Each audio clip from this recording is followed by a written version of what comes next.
Welcome to Journey to Inner Mhm. Wisdom. I'm Crystal Kotow-Sullivan, wisdomologist and your host.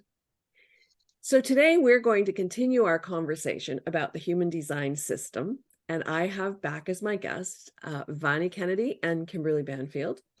And we're going to talk a little bit more about some of the technical aspects of human design today. And before I start, I do want to introduce both of them again in case you are just joining us for this conversation for the first time. So welcome, Kimberley and Vani, again. So Thanks. much fun to be here. That's great. So Kimberley Banfield is the founder of Soulcology.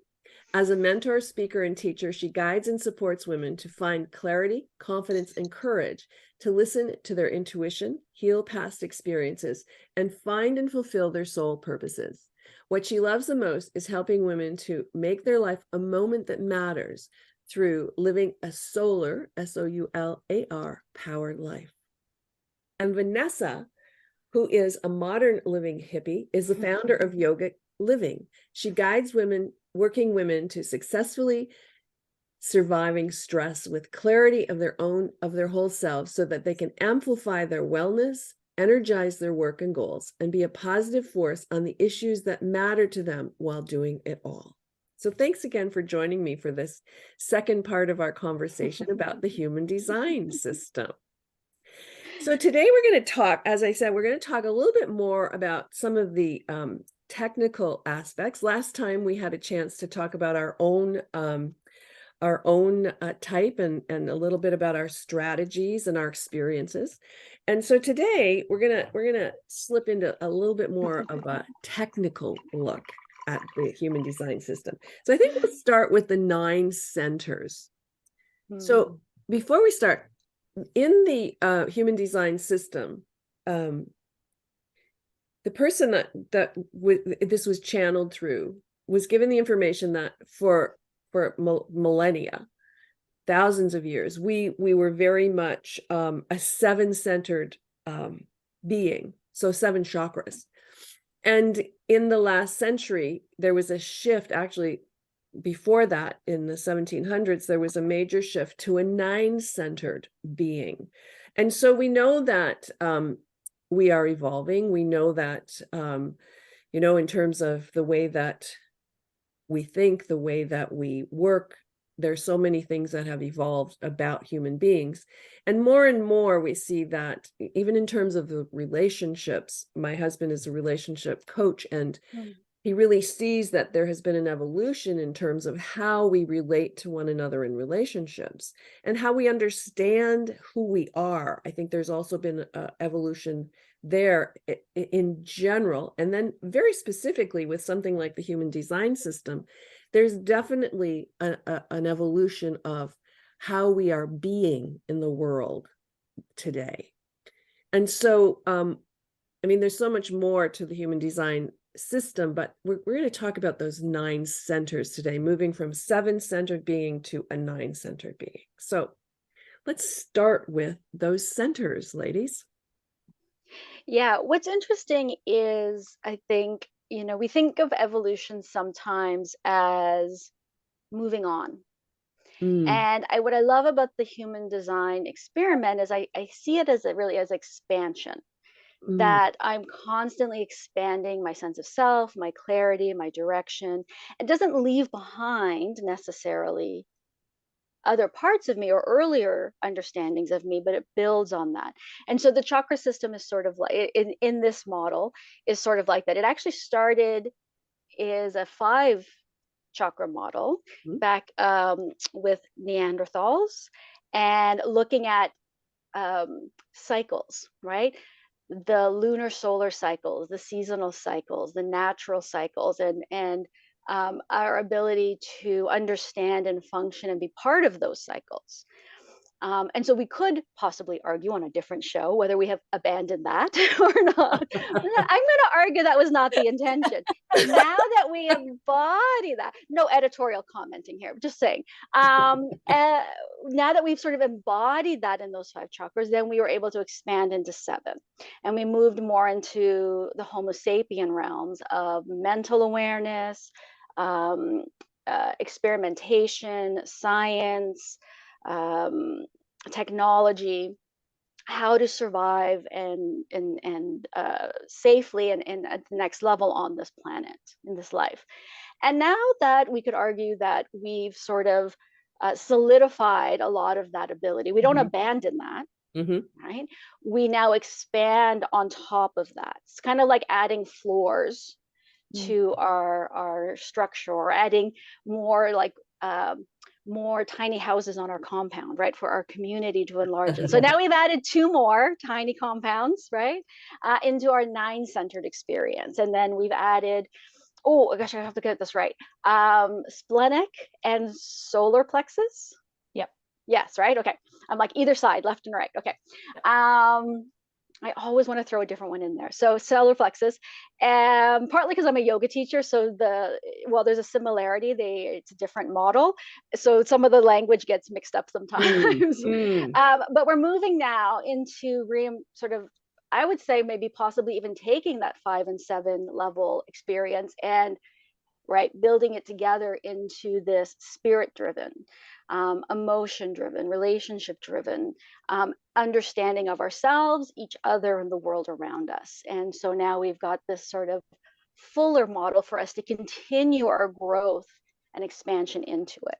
So that's how I would explain that transitionary period. I don't know if you would add anything to that or something It different, makes me Kimberly. think about, I would explain it very similarly, and it makes me think of, like, even as we grow as individual humans, we very much follow that same process, right? Like first we become Yeah. aware that we think, and then we become aware, well, if I think, then others think, and then we become aware of our feelings, and then each other's feelings, and so on and so forth. And so we kind of go through like a miniature model of that evolutionary process from Mm. 5 to 7 to 9, in our as we move through our own ages. Well, even as babies, we learn cycles, right? Eat, sleep. Absolutely.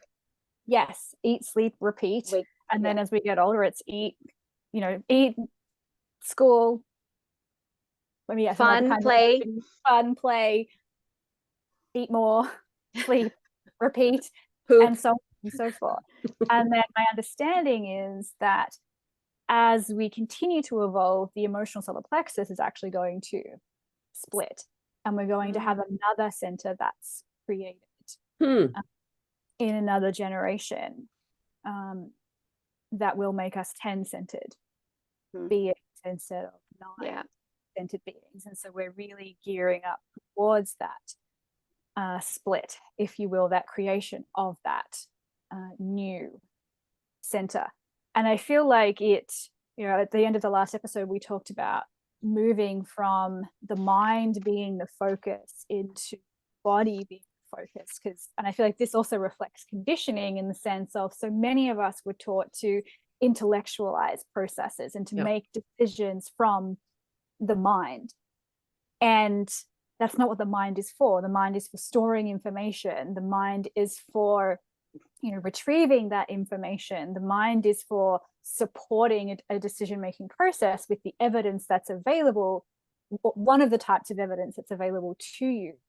But it's not there to make the final decision. So if you're making decisions from your mind, one of the greatest gifts that human design is going to give you is how you are actually designed to make those decisions, and which of your centers are defined or not can support you with that decision-making process. And even those that have what's called mental authority, which is only a projector authority, I think, from memory, even that process isn't about using the mind per se. It's about them talking out what's in their mind to hear the sound of the voice.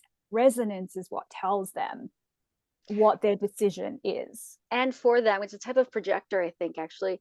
They consider it all, but then they go to an environment that feels good, safe, grounded for them. And then they reflect which of that information is actually relevant to this feeling. Yes. Right. And then that's the decision. So it's still using the mind by taking it to a place where it feels good to hold that information or that decision in your mind. So it's even finding a way for the mind to be in the body. Yes. And reflect that. It's so beautiful. Yeah.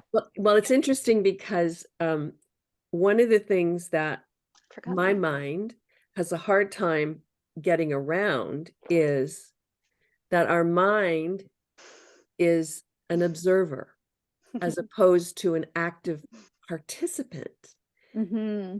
So what's at the top, it likes to be the boss, right? exactly. And it's like, and when we can really trust that the centers to our authority to make the decisions, then our mind can just have fun and observe and gather the information and store the information, but not be the authority that for centuries the mind has been.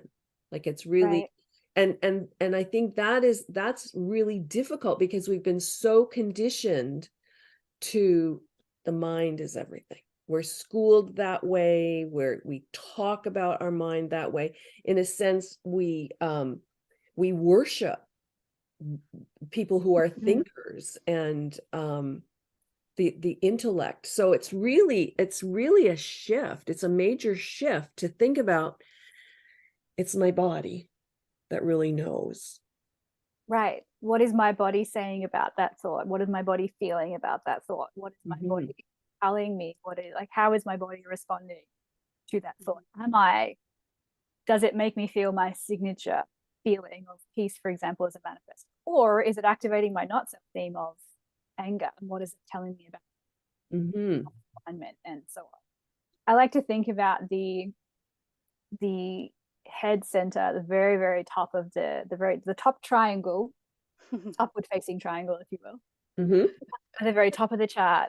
How I view that now, instead of it being this, like, yes, there's logic, involved in the head center.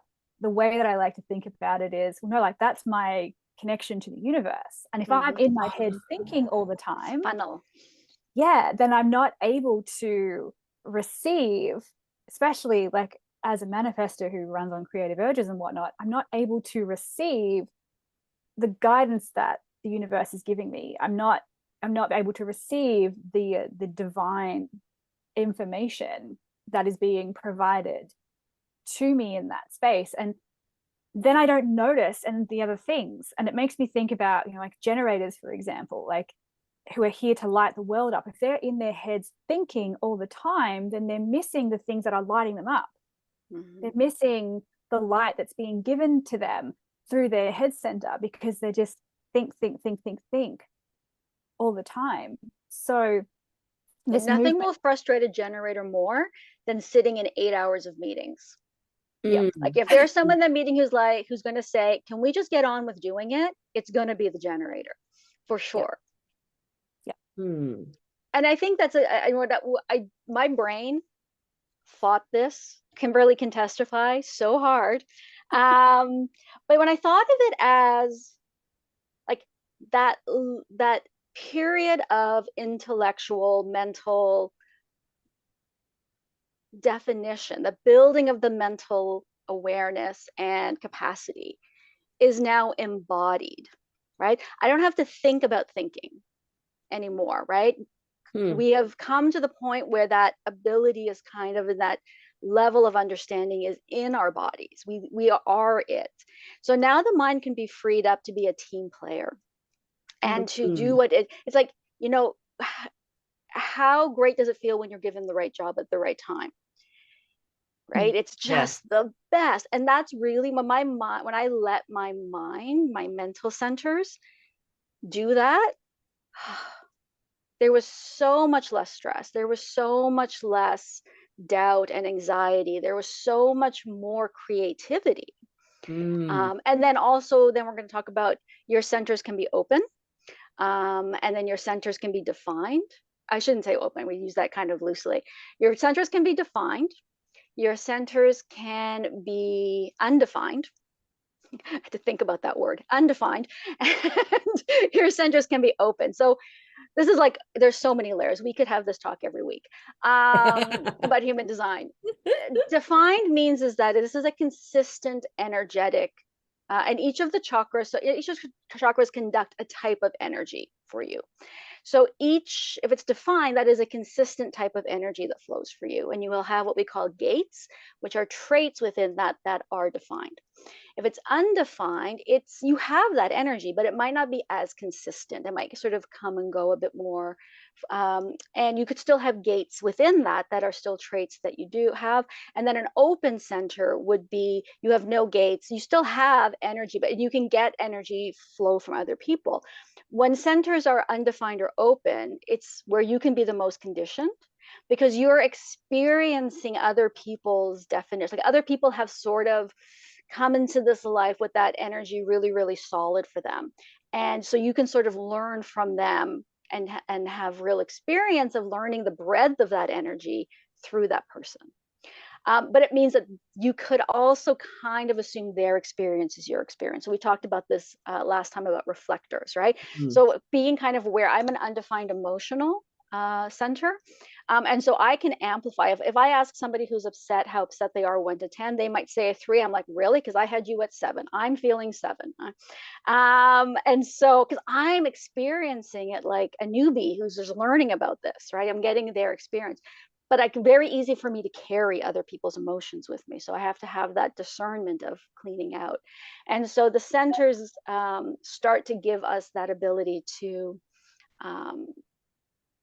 have the mind get some ease and some fluidity and some creativity to do what it's here to do best, as part of our team, as opposed to somebody who's isolated, stuck in an office, has to do it all and be exhausted. So ultimately, when your brain wraps itself around it, or in your mind, it has way more fun. I don't know, my mind has way more fun. Kimberly, has yours? Yeah, it does, now that I know that one of the ways that I look at certainly like the head center is it's for questions, right? It's for asking questions of myself, of the world around me, of the people around me. It's for ideas. It's for that more mystical connection to the universe and whatnot. So now that I know that, and it's something that I can experience in my life, I'll get this feeling where if I'm overthinking, I feel really top heavy. And it's where all the energy has gone from my body into my head. And I literally feel like I'm just this head on a stick. And so when I can recognize that and go, oh, I'm all in my head, or I'm all in my head center, or in some instances, in just the head center and the ajna, because the ajna is also about like ideas and concepts, and it has a breakthrough energy associated with it and whatnot. When I'm in that space, I then know, okay, like it's time for me to breathe, for one, to get some energy into my body, into my extremities, but it's also time for me to take a break. It's also time for me to stop and to rest and to go outside, put my feet on the earth, or go for a walk, or just get away from the environment that I was in, because I need a reset. And that's not to say, like we said before, it's not to say that like you shouldn't be in your head. Sometimes one of the reasons why you're in your head and you can recognize that is so that you know that it's time for a break, so that you know that it's time to rest, right? Because you've pushed too far and the mind has taken over, when that's not the mind's job. The mind is not there to take over. And on some level, as much as we've been conditioned to believe that it wants to, because it's been glorified in that way, it actually doesn't want to. It doesn't want to do that. That puts the mind in overdrive as well, and it impacts that heart-brain connection and whatnot. It actually disconnects it. So the mind doesn't want that, but it will do that to let you know that it's gone, that things have gone too far. And that if you're a projector, you need a nap. If you're a reflector, you need a new environment. If you're a generator, you've got to move your body, or a mani-gen, you've got to move your body. If you're a manifestor, you've got to get out and do something. You've got to change something about your environment, because you're not designed to be all up here all the time, whether that's intellectually or even spiritually. Like, you're not designed to be all up here spiritually all the time either. Neither of that is healthy. Well, and it's interesting that in terms of language, because sometimes we'll talk about needing to be grounded, and that's really about coming out of our head, isn't it? It's about feeling our body firmly on the ground. And I mean, there are many ways to do that, but I do know that when I am in my head too much, I start bumping into things and I have accidents because I'm totally unaware of my body. And Right. as soon as that happens, it's like, oh, okay, wait a minute. Like I need to get out of my head. I need to be aware of what's going on around me. And my body knows that. My body is smart enough to know, like, you know, it's like night blindness. You can walk around a room and you know your body knows where everything is, even though your eyes don't see it. And so Right. it's really trusting what our body knows. Yeah. And so it's getting back into the body. I love what you said, Bonnie, about the mind is a team player, because it has not been. You Yeah, know? we cut it off, right? Yeah. We all traditionally we think of like there's the head, it's important, Yeah. and then the body carries the head around. Yeah. Right. And that, I mean, that's like a lonely place for the head too, right?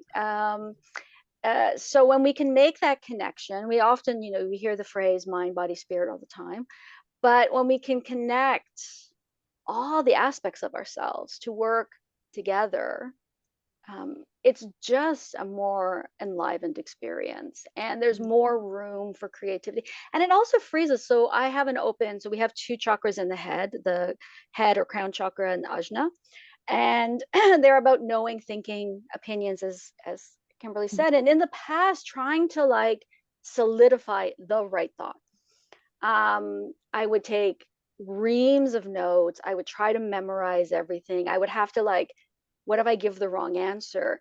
And then through this experiment learning, especially as a manifesting generator who looks at new next steps, new ways of doing things, you know, I started in journalism for a reason, because I love to ask questions. Like I understand the world by asking questions. I have lots of like, ask me a question. Here's 18 ideas. Yeah. Which one's right? I don't know. They're probably all work to some level. Which one do you like? Which one works for you? So the ability to, and then that freed up my voice, which comes next, right? Throat chakra and communication, because I wasn't so worried about having like sometimes you talked about being in your head, Crystal. You're thinking so much about the right answer. And then like the question that was asked is so far in the past, it doesn't even matter what you came up with because they have moved on. And so just that freedom it gives you to explore, to generate creativity, to look at new options, and to free your voice and free your body and free exploration and free connection. It kind of actually, by freeing your mind from that burden of that one inappropriate task, it kind of frees up everything else a bit more as well. Totally. Well, you know, I just want to go back to the body again before we look a little closer at each of these centers. What occurred to me is how we have been conditioned to deny the body through religion, morality, all kinds of things, like, oh, the body's bad.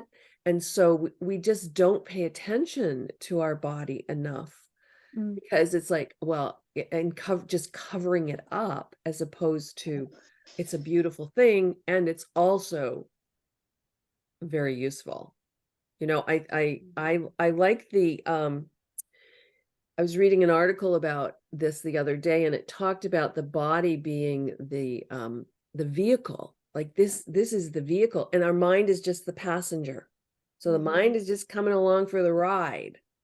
And yes, it has a job, but it's our body that is really the main aspect, the thing that moves us around. I always say the mind kind of reads the street signs, right? Next exit, giant nickel. Yeah. Cotton candy coming. Like, you know, it sort of points out the things that you could engage. Gas is almost empty, right? Like, and we it's so funny because we do this, right? Because of course the head and the mind is part of the body as well, right? Yes. So we're still learning to integrate them. Yeah. But yeah, you know, it doesn't drive. It's not the car. It doesn't drive. It maybe it reads the map, right? So I've decided to go here. Can you watch the map? We have I think it's oof, the yoga teachers are going to get mad at me if I get this wrong, but I think it's Bhagavad Gita in yoga, and there's a line in it that says, talking about to catch the mind is like trying to catch the wind with your hands. It's really, Mm. really hard. As I used to joke, it's super fast and much smarter than me. So it's like it's a bit amorphous, and we are a bit on autopilot with it, and so the body can also play that role. That we know that um, mental stresses and issues and it can affect the body physically. And so the body can then become another type of map where it helps us to understand, as we're doing through the self and not self, how the mind works and where the mind is stressing out and not in the right role.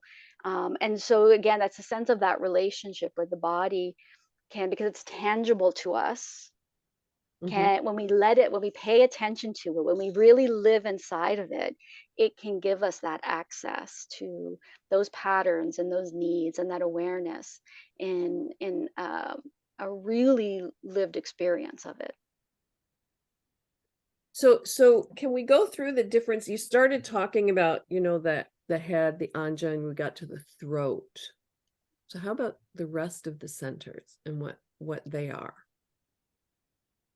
So Vani touched on the throat before, being about communication, and if it's, pardon? I said, madam, I always love the idea that the throat helps you take what's inside you and bring it out into the world to connect with others. Yes. Yeah, absolutely. And if you have a defined throat, then you have a consistent source of energy for speaking. You can simply speak, if you will. If it's undefined, then you tend to wait for the right, not necessarily wait for the right moment to speak, but there's got to be energy there for you to speak. It's about storytelling. It's about sharing messages and getting your point across. Then we have Oh, can I just say something there? Because I think this is a big one that people suffer with, is the conditioning around throat and talking. Because yes. we culturally live in a world that favors, promotes, encourages talking, which is funny because we're talking a lot about this. But so that can be a real pressure for those with undefined or open throats, and learning to be comfortable with, basically, I speak when I have something to say and feel energized and feel good about saying it, and I'm equally okay not having to talk all the time. And that I don't have to have an answer, I don't have to have a story to tell, I don't have to have an opinion, and even if I do, I don't have to want to share it. I don't have to have the energy for sharing it. And that is one, especially I think I hear a lot from people in our sort of cultural time, causes a lot of stress around that conditioning about needing to be very, very verbal and very, very vocal all the time. Yeah, most of us were taught to be seen and not heard, or don't raise your voice, or any other multitude of versions of that. So a lot of us, defined or undefined or open throat, have wounding around voices, or times that we didn't speak up and we quote unquote should have, or swallowed our voices and all of those kinds of things. And the way that I interact with the throat center in my voice now is, number one, paying attention to the strategy and the authority and the not self theme within me as a manifester, but also looking at it as, if one of those things is activated, like if my spleen is saying say this, then it's important for me to say it. If I'm getting angry about something, it's important for me to voice that anger. And sometimes it's just voicing it to myself, sometimes it's voicing it to whoever it is that I'm in communication with. And if you're a manifester, you will have a defined throat, so because your strategy is to inform, and it's to inform all the time, so you need to have a defined throat to have the energy in that center to inform all of the time. And when you're not used to informing, or you've grown up in an environment where you got in trouble for informing, or you had to always ask for permission, or people always said no to you, communicating out loud to say what you're doing can be really challenging. And yet it's one of the most healing and therapeutic things that you can do, certainly as a manifester, but also to varying different degrees if you're defined, undefined, or open. So throat center is also one of the most powerful, I don't want to use this term specifically, but I feel like it's the term that kind of captures it, manifestation centers.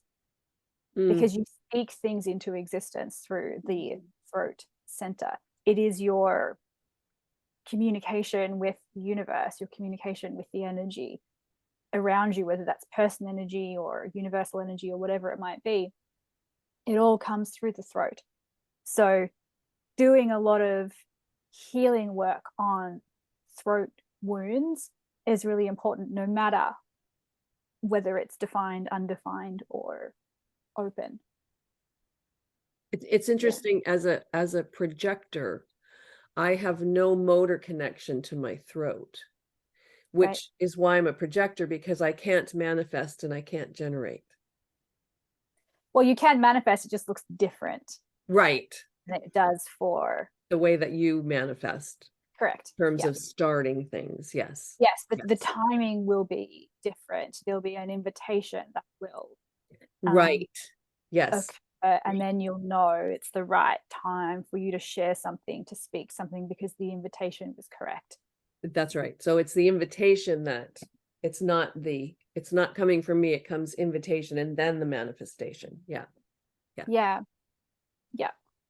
So yeah, the throat center is huge. You could have a podcast on the throat center in and of itself.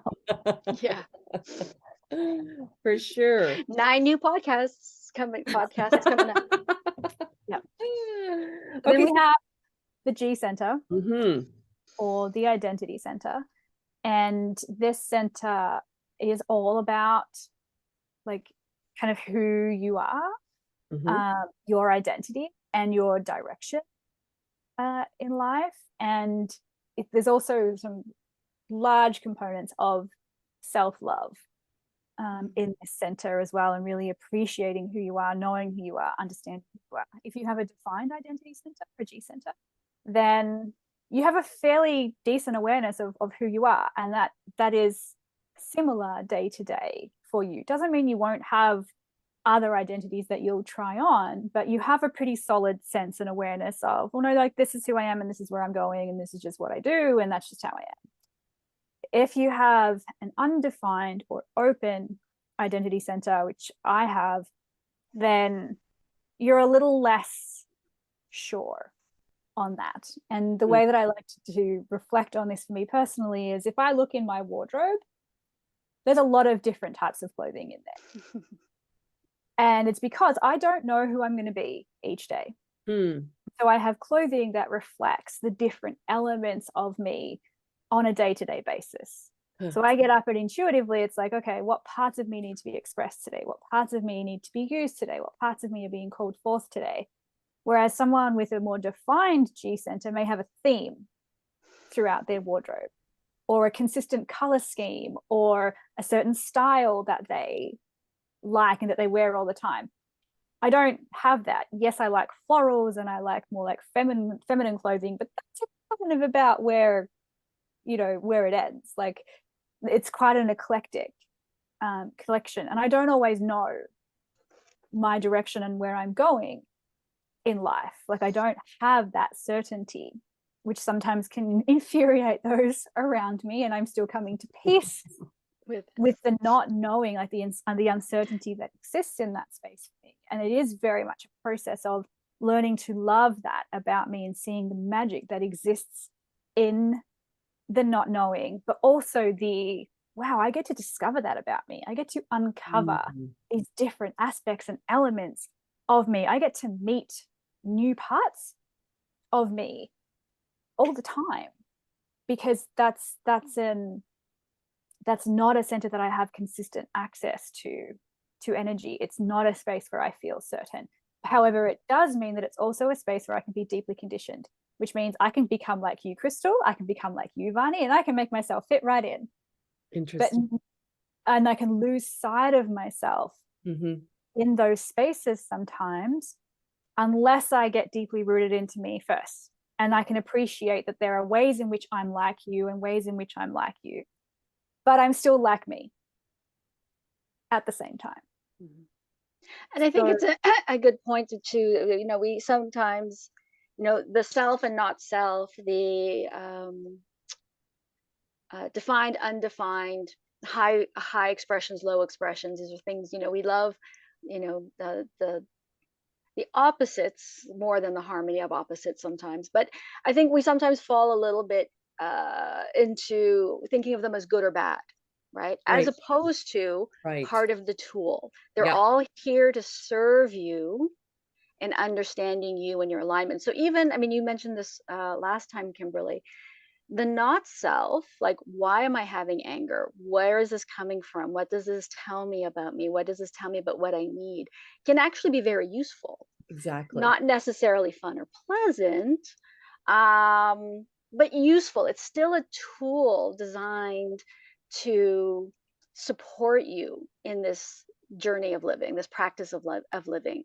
And so, it's a good practice to keep, you know, reminding ourselves that this might not be the not self might not be the ideal experience, but it's not necessarily bad. It's still helping to guide us along, right? Undefined, conditioned, unconditioned is not necessarily good or bad. It is, and it helps us to become.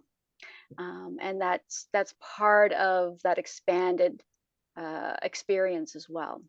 I think that's a really important distinction because, you know, as soon as we put non into something, it's like, oh, that's bad.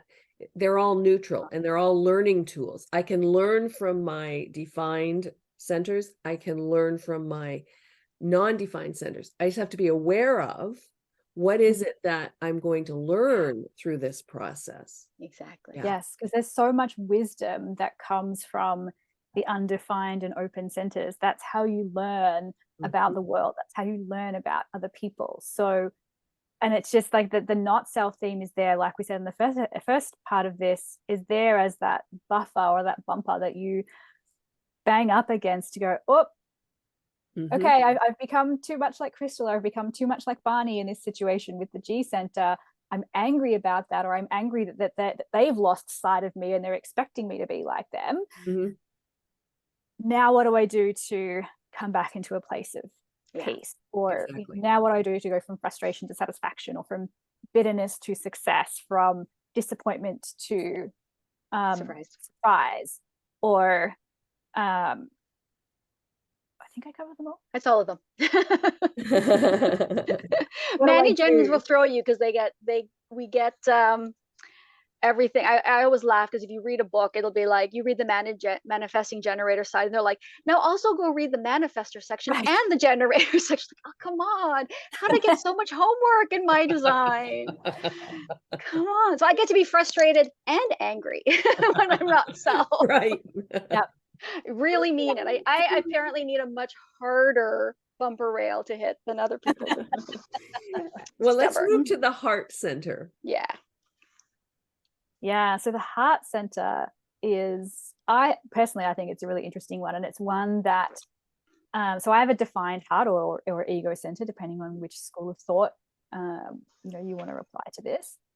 Mine is defined, so that's my one motor that I have as a manifestor, and it is known as like a center of willpower or will, and it has the energy to continue to do things.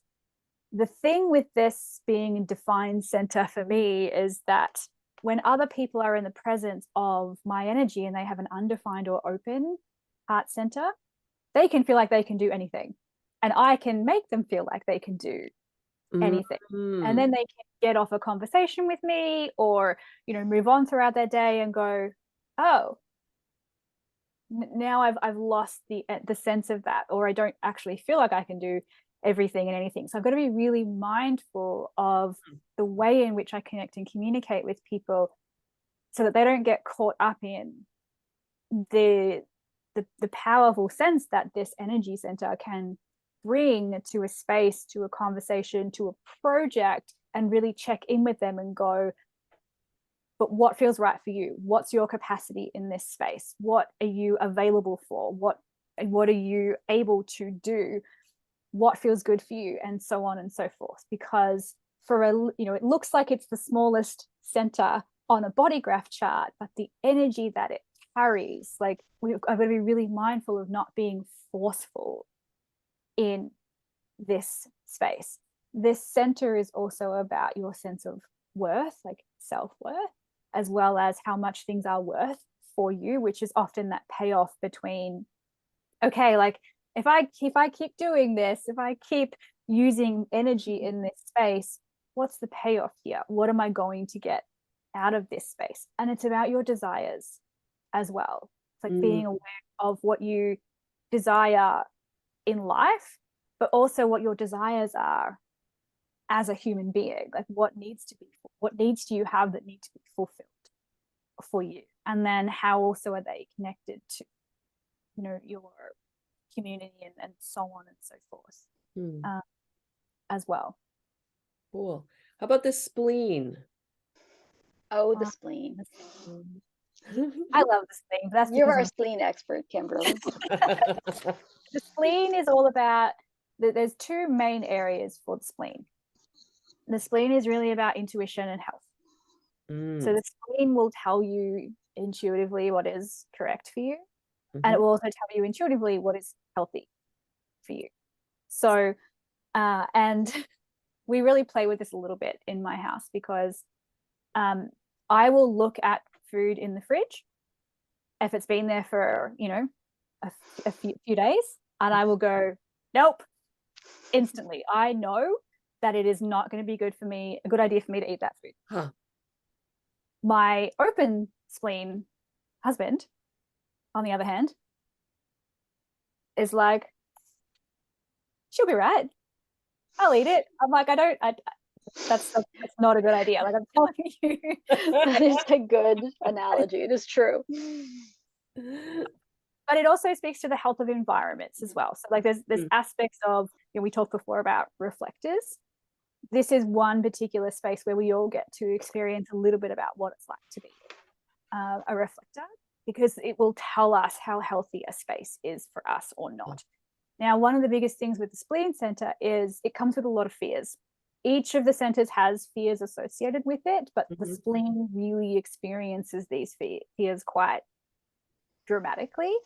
And there's a lot of fears in here around not knowing enough, fears of repeating mistakes of the past, fears of like not being good enough, fears of like, is this worth it? Should I keep going? And so on and so forth. So the spleen is like, it's one of the oldest, no, sorry, not one of the oldest centers, but it is really about like keeping us healthy for our evolution. Its role is to keep us healthy. And so many of us have been taught to either override that or to not listen to that, or to get somebody else to dictate that health for us, when the spleen really knows what is healthy for you, and intuitively it will tell you whether something is healthy for you or not. And sometimes we do need to ignore that to really learn, oh right, that was my spleen telling me that that's not right for me, that's not healthy for me. So then we'll pay more attention to it next time. So right, for me it's really been about de-shaming myself for the times where I went ahead and did it anyway, or ignored my intuition, or ignored whether something was healthy for me, and then either getting sick. And I ate a burger once that I knew, I tasted it and I was like, this doesn't taste right, like, and there was this feeling in my body of this is not right, but I ate it anyway. Why? Because I was out for dinner with a friend, didn't want to not eat my burger. Sure enough, came home 2 hours later, out came the burger. Yikes. So lesson learnt, conditioning overcome. Who cares what the other person thinks about me not eating my burger or not? That burger was not healthy for me. I knew it. I still ate it anyway. Lesson learned. Yeah. So it's things like that the spleen is there for. It's that the survival. Right. It will tell you run, fight, flight, freeze kind of thing. The spleen is all about that. Great. How about the sacral? Oh, the sacral. The sacral is our largest motor. So we have 4 energy motor centers. And it, yeah, if anything, it's the bossy one, right? The sacral is about creativity, sexuality, life force. And it really can drive the system, but it doesn't feel the need to explain itself. So it will be like, hell yes, that's the right thing for you, and you have tons of energy. Or it will say, hell no, energy off. No explanation, no negotiation. And so again, once you start to tune into that, I mean, sometimes you can't. I mean, it might be like, what's a good example? Hell yes, you should sign up for that $20,000 course. Well, okay, but maybe I don't have $20,000. Like, even on credit cards, right? Like, maybe that's just not possible. And you can do a lot on faith, but then you can be like, okay, so how do I work with that? What about this is a hell yes? How can I get part of this? How can I find other sources to get the thing that it's hell yesing me for? So we can let you explore that a bit. The harder thing with the sacral is, not unlike we have fight and flight, but we also have freeze, which we don't like to talk about apparently. We have hell yes and we have hell no, and then we have meh. And meh is a not strong reaction. And it's one I work with all the time, because you feel conditionally that you have to make a decision. Right. And that it's definitely yes or definitely no, and not, well, maybe later. Or like, if you, maybe I have to ask more questions. Like, is it yes? Is this part yes? Is this part yes? Is this part yes? Or is it all no? Or is it all like, we're busy with the hell yeses, we don't have time for these meh things? And it's hard for people to leave things on the shelf, right? To come back to always. And so that can be confusing. Like, well, maybe I have to ask more questions. Maybe I have to get my tarot cards out. Maybe I have to ask somebody else's opinion, right? This is, again, it can drive a lot of external validation. So that's something that starting to learn to trust yourself, I find, comes a lot from the sacral. And your ability to not necessarily have to explain or rationalize or provide data for your decisions. You can just have your decisions that are right for you, and the energy that supports that. If you say no to things, if you say yes to things that are really no's, you will, it's that feeling of pushing a rock up a hill. You can do it. And it's funny because for me, so I have 3 motors. I have root, sacral, and heart, or ego. If my sacral says no energy for you, and I'm like doing it anyways, I can start to push from the heart center. And then it becomes about like this slightly twisted version of willpower. Like, I'll show you, I'm like a little kid, I'll show you, I'm doing it anyways. But it is very not self-experience, right? It's like a frustrating, angry, bitter, complaining experience. And then it was like, maybe I should have just said no. Like, maybe this would have been better if I just said no. And so, yeah, it provides a lot of energy for the things you love that are right for you. And so it can also give you a lot of insight, and also being open to the nowness of your experience, because as you change, your experience will change. What's right for you. I just recently took a course that I've known about for years, that I've always been like, no. And this year it was like, yes. I was like, wait a minute, what? Did I just get a yes for that? Like, and I actually kind of challenged. I was like, no, it's a yes. And I found you all the money for it. I was like, the 6 other courses I looked at didn't have the money for it. And they're like, yeah, because those were no's. So it's like, okay, I don't totally know why, but A yes is a yes, and the money, right? The resources for those yeses are often there in whatever form you need them: time, support, money. Um, that I could take it and be okay with the fact that it's always been a no, and that now it's a yes because other things have shifted, right? Where now it has potential and power and possibility that it didn't before. So the sacral is a fun. I always think of it as like, I always say the robins are the bosses of the garden. So sacral feels a lot like General Robin, deciding, giving everybody their marching orders or not.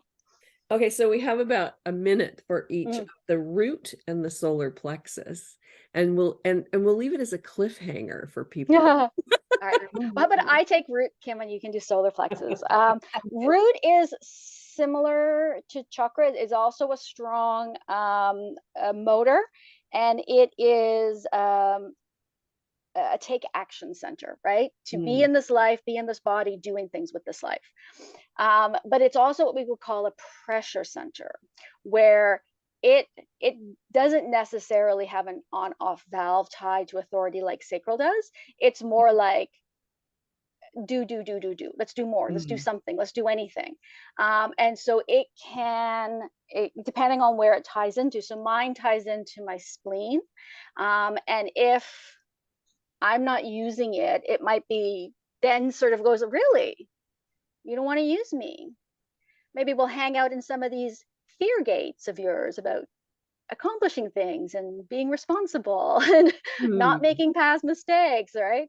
So it takes a lot of awareness to and then so I use that instead when I'm feeling that to get back in my body. I'm like, okay, how about we go do some yoga? How about we go and I don't know, rearrange the cupboards? How about we go and do something that gets the body moving, as opposed to fueling all sorts of conditioning and not selves, and getting us off task, off the path.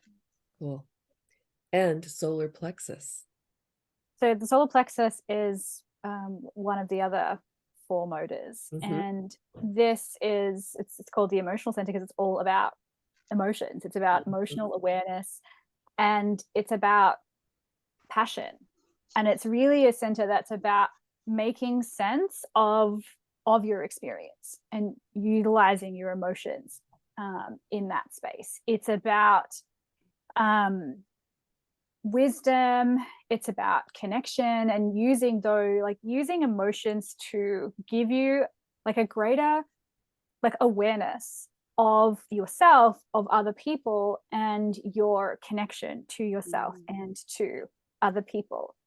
If you have a defined solar plexus or emotional center, then you have consistent access to your emotions. Your emotions have a continuous energy to them, and you will have an emotional wave associated with having that center defined. If it's undefined, you will still have emotional energy there because you'll have a gate defined within that center. And then if it's open, like it is for me, there are no gates defined in that center. And an undefined center will amplify it. However, an open center will amplify that even more. Like you will filter another person's emotions through your body. And it's really important for you to have emotional hygiene practices as a result of that. However, if you are defined emotionally, it's important for you to understand that you set the emotional tone of a space.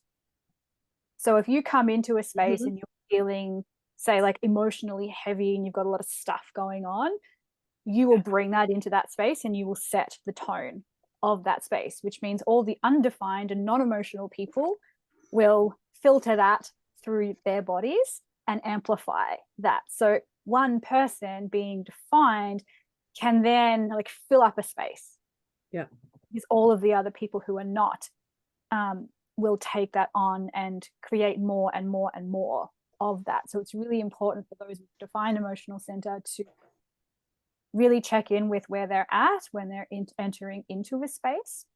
And equally for someone who is undefined or open, to empty that emotion out before coming into a space as well, because then you can more clearly discern what's my emotions, what's someone else's, and then, you know, remain grounded within you.